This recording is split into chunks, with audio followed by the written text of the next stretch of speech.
Ndabaramukije mu izina rya Yesu Kristo, ndabipfuriza umugoroba mwiza. Uyu munsi ni ku munsi wa gatanu, dufise ya masengesho n'amiga duhora tugira imisi yose mu ndwi, ku wa gatatu no ku wa gatanu. Umunsi wa Mungu naho tukaba tuhora duterana hanyene ku murongo igihe tutagiye mw'ishengero. Turagushimiye Mana uhoraho, Mana n'icubahiro ko watugiriye neza tukaba turi hano uyu munsi.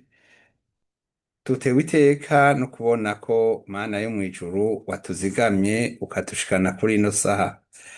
Turaje imbere yawe muri kano kanya muri ca kiganiro cacu. Turaguhamagaye nk'Imana, karibu ufate ikibanza c'ubwami. Turakunezerewe Mana, tunezerewe urukundo rwawe, tunezerewe uko wewe utwitayeho. Mana yo mw'ijuru waradukunze. Ijambo ryawe riravuga ngo kuko urukundo wakunze abari mw'isi arirwo rwatumye utanga umwana wawe w'ikinege, ngo umwizeye wese ntaze apfe rubi, ariko azabone ubugingo budashira. Tunezerewe rero no kuba hano muri iyi saha, kuko tuzi ko turi kumwe n'Imana yacu. Iyi si iriko abantu barenga imiliyaridi indwi, ariko twebwe muri aka kanya turazi neza yuko amatara yawe yariko aratumureka, utubona igihe cose, ariko muri aka kanya turabatumire badasanzwe imbere yawe. Reka rero tunezeranwe nawe, tunezeranwe n'abo watunganije, wategekanije kugira ngo tubane kuri ino saha uyu munsi, ngo twongere duhezagiranwe nabo. Urakoze nyaguhora ku ngoma. Ndagushima rero kubw'ivyo, ndagushima kubw'umwe umwe wese, ndagushima Mana kuri hano wese, umutumire ari ngaha, abantu bari kuri runo rubuga bose bari n'abatumire baje ngaha, basabwe kuza ngaha. Uhoraho ubagirire neza, ubagirire neza, kugira ngo uyu mwanya mwiza ntubarengane, ariko ubabere kuri bo ico bandikishije, kuko bateramanye nawe. Ego urakoze nyaguhora ku ngoma, ishimwe n'icubahiro nibibe ivyawe. Ego, reka dusangire ururirimbo w'ijana na mirongo ibiri,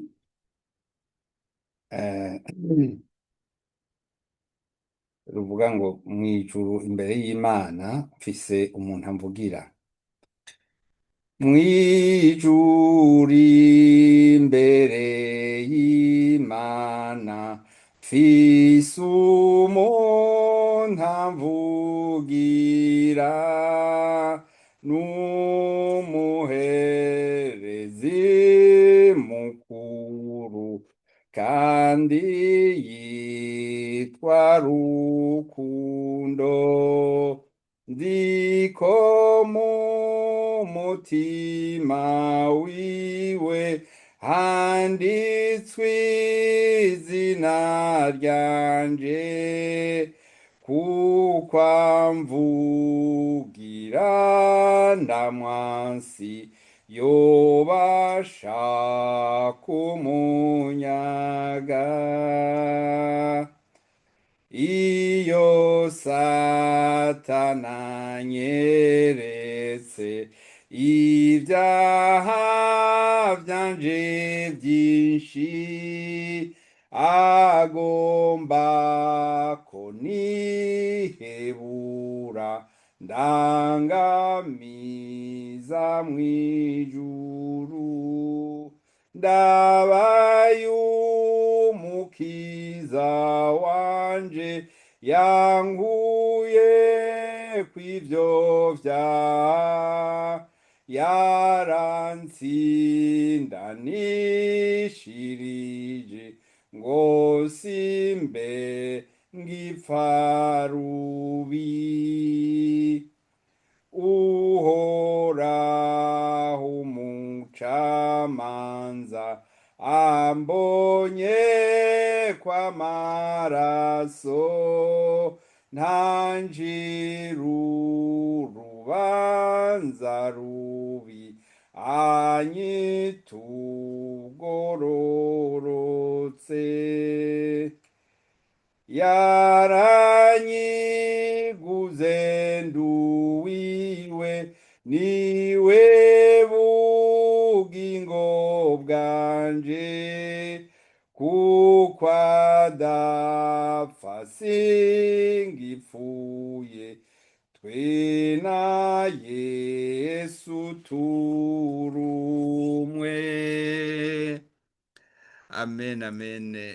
Aka ni akanya keza ko kuba imbere y'Imana, turagushima Mana kuko watugiriye neza, waraduhamagaye muri kino gihugu kugira ngo tugukorere, uduha n'uburyo, utwugurura imiryango kugira ngo dushikire amahanga, kandi warabwiye intumwa zawe ngo genda mukwire amahanga, mugire amahanga yose abigishwa banje. Aha turi niho waturungitse kugira ngo dukore uwo murimo, tubwire amahanga kuba abigishwa bawe. Uhoraho Mana yo mwijuru, ntitwobishobora tudashobojwe nawe. None rero turaje imbere yawe kugira ngo dushobozwe nawe. Abazoshikirwa n'ubu butumwa canke abazoshikirwa n'aya majambo tugira dushikirize ngaha, maze baze bakogweko, baze bamenye ko hariho Imana yabaremye, Imana ibafiseko imigambi myiza, imigambi yo kubarokora, imigambi yo kubakiza. Uhoraho Mana yacu, ngo uwumwizeye wese yahawe ububasha bwo kuronka ubwami bw'Imana, bwo kuba mu bwami bw'Imana, kandi ngo abamwizeye bose, abizeye Yesu Kristo, ngo bahawe ububasha bwo gucika abana b'Imana. Turi hano rero kuko twabaye abana b'Imana biciye kuri Yesu Kristo. Yesu Kristo ni inzira, ni ukuri kandi n'ubugingo. Ntawe ushika kwa Data, ntawe ushika mw'ijuru mu yandi majambo adaciye kuri we. Ndagushima Mwami Yesu ko wavuye mw'ijuru ukaza kutwiyereka ngaha kw'isi, ukaza gutuma bishoboka kugira ngo tuze dushike mw'ijuru. Turaje imbere yawe Mana. Ijambo yatubwiye muri uru ruririmbo ngo iyo ambonye ambabarira ibyaha byanje byose. Iyo amboneye muri Yesu Kristo, bya byaha byanje nta kamaro biba bigifise, kubera ikiguzi caratanzwe co kumbohora. Mana yo mwijuru, ndaje imbere yawe n'ubu muri kano kanya, ngo umutima wese umenye yuko Yesu ari we nzira n'ukuri n'ubugingo, yuko atawiyambura icaha atagikuweko na Yesu Kristo. Uhoraho Mana yo mwijuru, twarakoshereje Imana, twaravuze Imana kutariko, twarakoshereje ibiremwa vy'Imana, twarigenjeje kutariko twese, turavuga ibitari vyo, turiyumvira ibitari vyo, turakorakora ibitari vyo. Ariko ubu tuje imbere yawe Mwami, kwigaya no kwinegura kugira ngo ivyo vyose Mana bije muri ca cobo wasutsemwo ivyaha vyacu. Paul ati nabambanywe na Kristo, none ubu ndiho. Ubu turiho kuko twabambanywe na Kristo, tukazukana nawe. Yesu ni muzima, ubu tagisubira gupfa. Turagushima Mwami Yesu kuri urwo rukundo ntangere. Mbega twebwe twari iki? Twebwe twari iki kugira ngo duhitemwo? Mana yo mwijuru, kandi waje utagira nkunzi. Mana yo mwijuru, ng'umwizera wese, niko ijambo rivuga, ng'umwizera wese abone ubugingo budashira. Kandi uwo Mwami Yesu, ijambo riravuga kandi ngo yaje ngo kugira ngo isi, yaje mw'isi kugira ngo isi ikizwe nawe. Mana yo mwijuru, ndagushima kuko waje gukiza isi. Mana, Mwami Yesu yaratubwiye ati ubwami bwanje si ubwa hano kw'isi. Mana yo mwijuru, twebwe turizigitira tukihambira kuri ino si n'ivy'isi, ariko wowe ushaka ko tuzobana nawe. Waravuze ngo ngiye kwa Data kubategura ikibanza, nzogaruka kubajana kugira ngo ahomba azoba nzoba namwe abazoba ariho muba, natwe turashaka kuzobana nawe. Ni ukuvuga ko natwe turatari ab'isi. Noneho ijambo ryawe rirabivuga muri Yohana 17 ati muri mw'isi ariko ntimuri ab'isi. Ndagushima Mana kuko watanze umuco ukwiye. Mana turashaka ngo tumenye ibitugenga. Twebwe ntitukigengwa n'amategeko, oya, ntitukigengwa ntitwigura ngo turakoze ibi canke dukora biriya. Ukwizera konyene kuradukiza, ukwizera muri wewe. Ijambo ryawe ryongera rikatubwira ngo urukundo nta kizodutandukanya n'urukundo Imana idufitiye muri Yesu Kristo. Ayo n'amajambo y'inkoramutima tugenderako kandi tukagenda twidegemvya, kuko tuzi ko nta kizodutandukanya n'Imana yacu mu rukundo dufitiye muri Kristo. Haleluya! Kristo waje kuba kirimara kuri twebwe. Haleluya! Ndagushima kuko wewe uri Imana. Ndagushima Mana uhoraho kuko watukoreye neza ukaduha umukiza akaza kudutabara.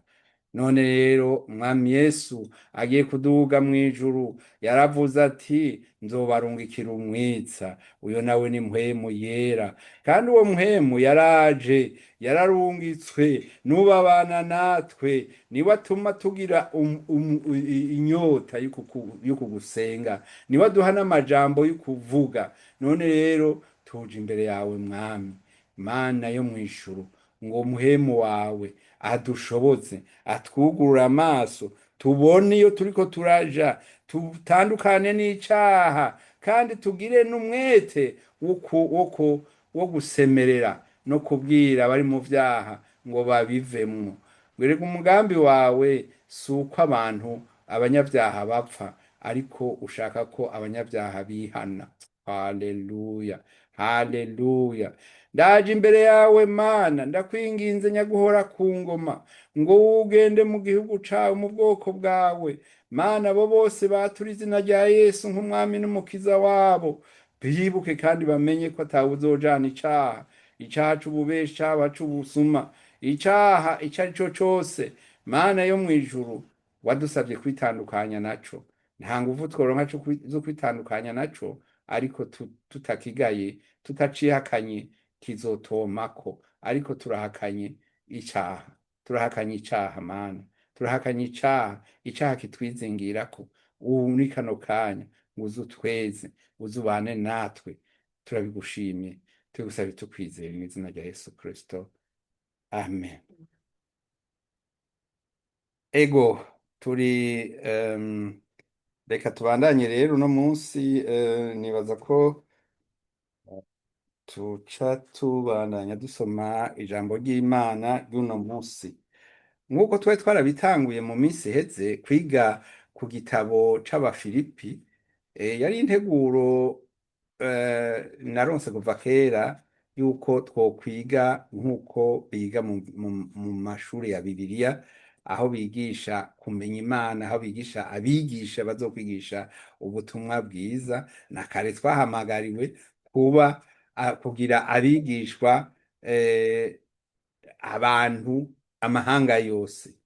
Nico gituma rero uyu munsi dukoraniye ngaha kugira ngo tubandanye. No munsi turabandanya, tuza gusoma igice cyo muri tuza gusoma igice ca gatatu co mu Bafilipi. Kwishimira ivy'inyuma ku rukoba nta kimazi. Ibisigaye bene data, munezererwe mu Mwami wacu. Kubandikira bene ivyo ntikundambira, kandi namwe kurabaremesha. Mwirinde za mbwa, mwirinde za nkozi z'ibibi, mwirinde bamwe bikebagura, kuko tweho turabakebwe dusenga Imana mu buryo bwa mpwemu, tukirata Kristo Yesu. Nitwishimire ivy'umubiri. Naho jewe no kwishimiye ivy'umubiri, hogira uwundi wese yokwiyumvira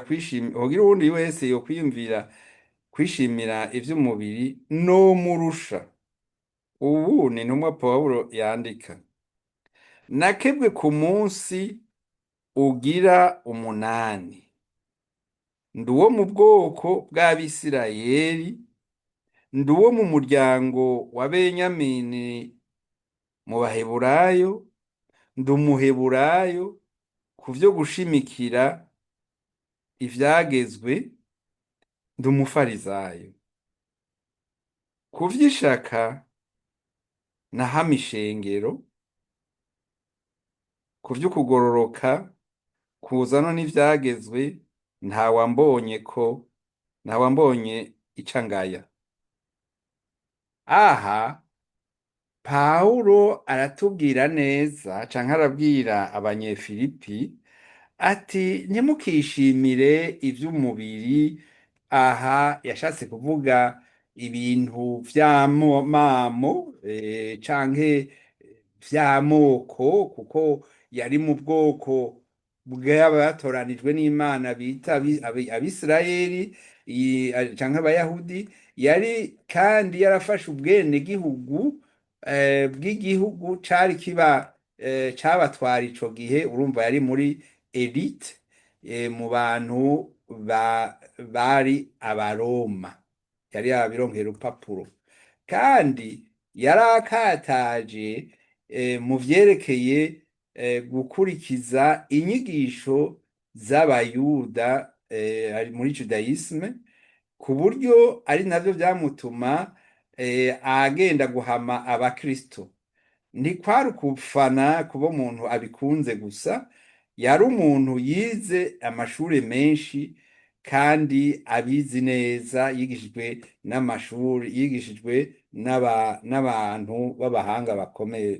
Biravugwa yuko ku rugero rw'amashuri yino yoba yarafise ibiringaniye na impapuro z'ikirenga canke doktora nka zibiri. Pawulo ariko aravuga ati ibi byose ntihakagire umuntu avyishimamwo. Ati kandi ikindi naco avuga ati ntawo urwogira icangaya, kubera ko yari abihagazemwo neza. Hanyuma asiguye neza ko yari umuyahudi, yabatijwe akurikije amategeko y'ikiyahudi, akaba afise ubwo burenganzira canke ubwo burenganzira, ubwo bwene gihugu bw'Abaroma. Muribuka ko hari igihe vyageze asabwa no kuja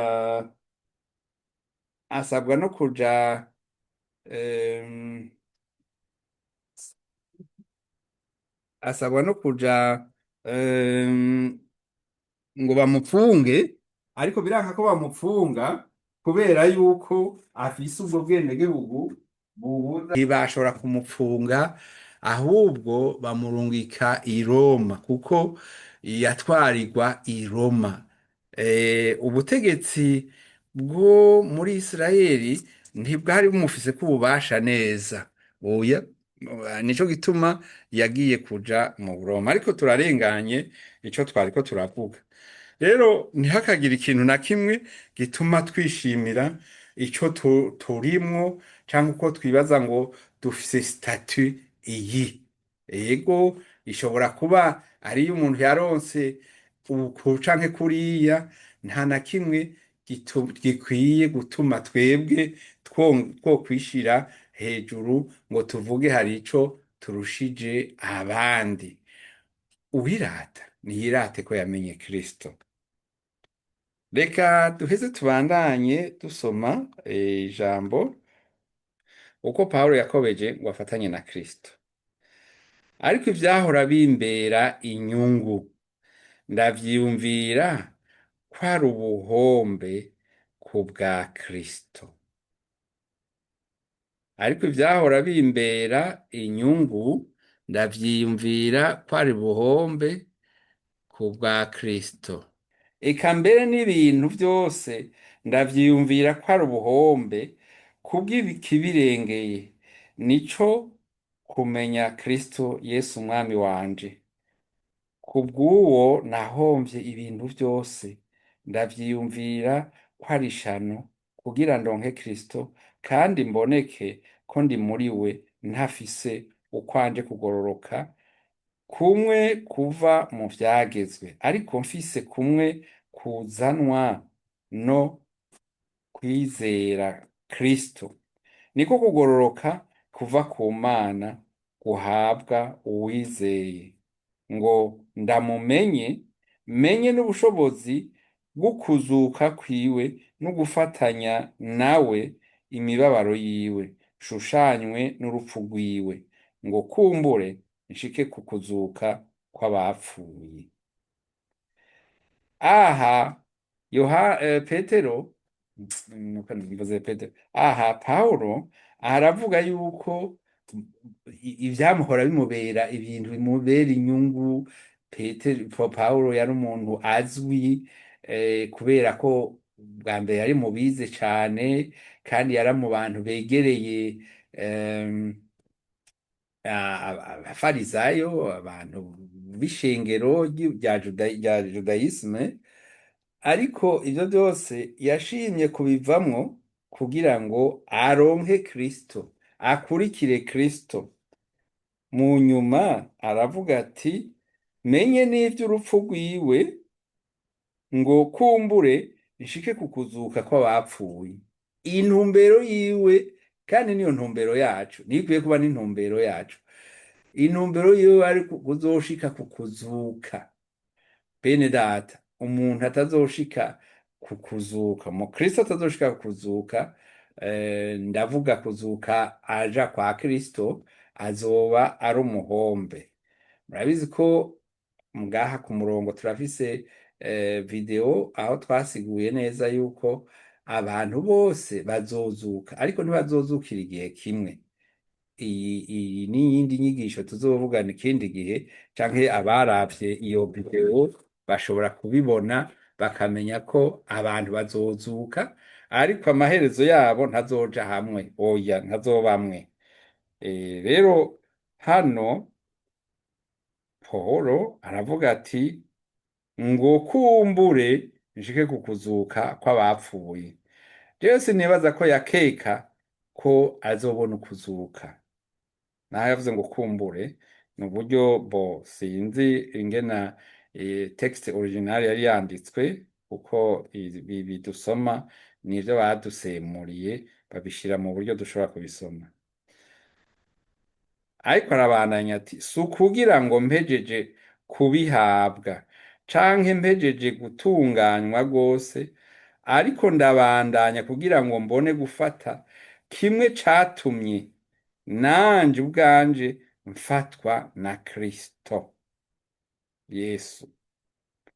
Bene data, jeho ku bwanje sinibwira yuko maze kugifata, ariko ico nkora ni iki kimwe gusa: nibagira ibiri inyuma, kandi shingira ibiri imbere, mbandaniriza gushika aho dutanguranwa ku mpera y'umuhamagaro w'Imana muri Kristo Yesu wo kuja mw'ijuru.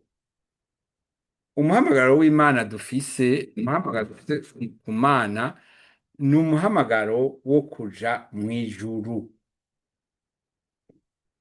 Aha yarabivuze neza ati, mbandaniriza gushikaho dutanguranirwa ku mpera y'umuhamagaro w'Imana muri Kristo Yesu wo kuja mw'ijuru. Impera twebwe tuzoronka y'ukuba twarizeye ni ukuzoja mw'ijuru. Nuko n'abatunganijwe uko tungana twiyumvire dutyo, kandi namba hari ico mwiyumvira ukundi, Imana izokibahishurira naco. Mugabo rero ukuri dushitsemwo aba ariko tugenderamwo. Maze igihe niga nasubiye kwiga mu ishuri ya Bibiliya, ariko nabonye ari ikintu ciza, kuko hari abantu bicara bakicarana ibintu bakibaza ko babitahuye, ariko uko nagiye nsubira kwiga niko nagiye mbona hazamwo ibibazo bikomeye, mbere bigashira no kwizera k'umuntu muri kabaza, mbega iki wewe ugisobanura gute, ubitahura gute? Habayeho nk'iri jambo ryo kuvuga mbega Yesu ni Imana.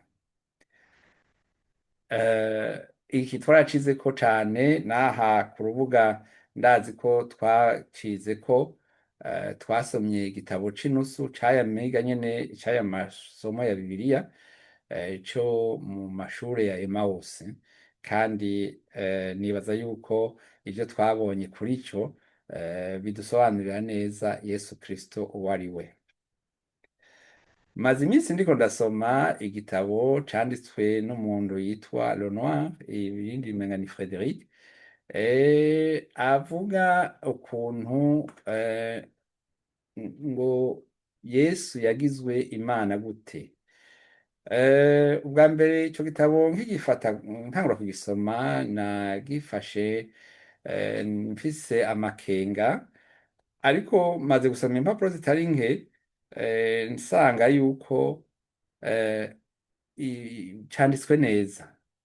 Uwasiguye aragerageza gusigura igome,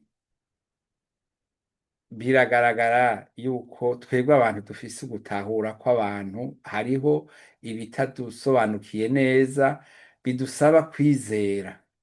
Ego natwe rero tuzosobanukirwa neza ico Yesu Kristo ari, ivy'Imana, nitwashika iwe. Ariko ivyo yaduhaye birakwiye kugira ngo dushobore kwizera. Ego narinze rero kuteba kuri kino gice, reka tuvuge kuri aka gace gasigaye ko kuva ku murongo wa 17 gushika kuri 21, katubwira twebwe iwacu hariho, kakongera katubwira no kubijanye n'abansi b'umusaraba wa Kristo. Umutwe w'amajambo witwa ngo abansi b'umusaraba wa Kristo. Bene data, munyigane, mwitegereze abagenda batwigana, nguko mudufise kw'icitegererezo, kuko benshi bagenda ukundi abona babwiye kenshi, nanone ndababwira ndira yuko ari abansi b'umusaraba wa Kristo. Iherezo ryabo ni uguhona, Imana yabo ninda, biratana ibiteye isoni vyabo, ivy'isi nivyo bababaye.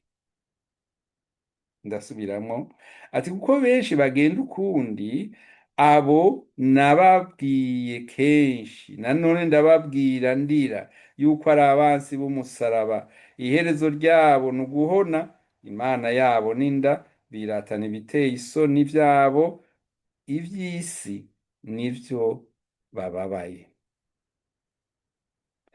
Tweho iwacu ni mw'ijuru, aho niho twiteze umukiza ko azova.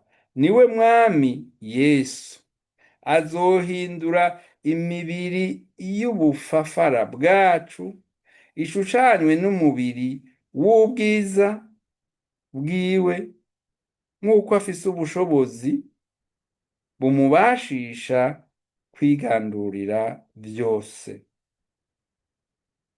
Azohindura imibiri yacu y'ubufafara bwacu ishushanywe n'umubiri w'ubwiza bwiwe, nk'uko afise ubushobozi bumubashisha kwigandurira vyose. Twibuke ngaha ijambo ryavuzwe ngo tweho iwacu ni mw'ijuru, niho twiteze ko umukiza wacu, umukiza azova, niwe mwami Yesu Kristo. Iwacu ni mw'ijuru.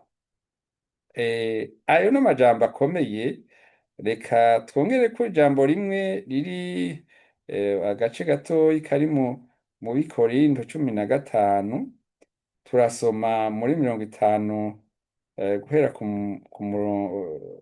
murongo wa 51 dusome imirongo mikeyi niho hatubwira ati "He ndababarira akabanga ntituzosinzira twese ariko twese tuzohendurwa mu kanya gato mu kanya nk'ako gukubita ingohe aho inzamba y'iherezo izovugira kuko inzamba izovuga abapfuye bakazurwa batagishobora kubora natwe tuzohindurwa kuko uyu mubiri ubora ukwiye kuzokwambara ukutabora kandi umubiri upfa ukwiye kuzokwambara ukudapfa ariko uyu ubora niwamara kwambara ukutabora n'uyu upfa niwamara kwambara ukudapfa niho hazoshika rya jambo ryanditswe ngo urupfu rumizwe n'intsinzi warupfuwe intsinzi yawe iri hehe warupfuwe uruboyi rwawe ruri hehe ibyaha nivyo ruboyi rw'urupfu kandi ubushobozi bw'ivyaha ntivyagezwe ariko Imana ishimwe iduha gutsinda kubw'umwami wacu Yesu Kristo bene data nkunda mukomere ntimunyiganyige murushirize iminsi yose gukora ibikorwa vy'umwami wacu kuko muzi yuko ubutame bwanyu atari ubw'ubusa mu mwami umwami Yesu abahezagire uhoraho mana yacu turagushimiye ubugira kandi kuba wabanye natwe ukatubwira aya majambo y'ingirakamaro uti tweho iwacu ni mwijuru mana yo mwijuru ndagushima kuko wadutegekanirije ico kibanza turipfuza kuzokibona nico cadukoranije ngaha kandi nico dusabira uwo wese mana uwo ari we wese tumusabira kuzobona ijuru waraduhaye hitamwo wavuze uti nimuhitemwo ubugingo niyo mpanuro waduhaye kugira ngo mubeho mwebwe n'uruvyaro rwanyu noneho turabigushimiye ni mu izina ry'umwami wacu Yesu Kristo dusavye kandi twizeye amen